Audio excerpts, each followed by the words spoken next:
Okay, for my UID team, this coming Saturday, December 2, equivalent meeting of that ay wala po tayo ng December 5. Meaning to say, ayoko nang tatanungin nyo po ako ng, ma'am, paano po yung hindi naka-attend?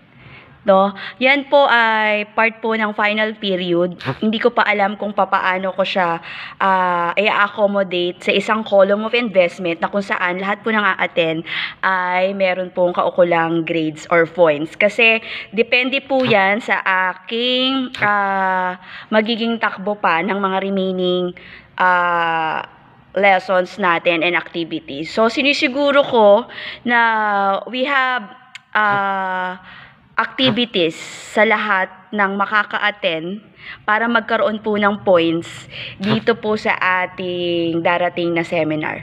So ngayon po ay wala po tayong GMeet. Isesend ko po sa inyo ang ating materyales. So ito po ay may kinalaman sa tinatawag po nating developments in some areas of UDM. So, isesend ko po yan sa ating GC. Meron po kayong activities na way malinaw po ang darating na seminar. Parte po yan ng final period natin.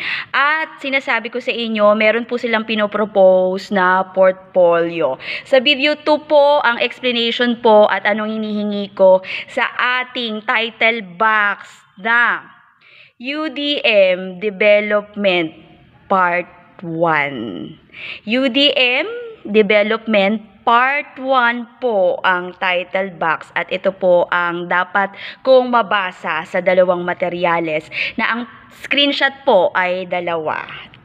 So, hindi na po bago to. Maraming salamat.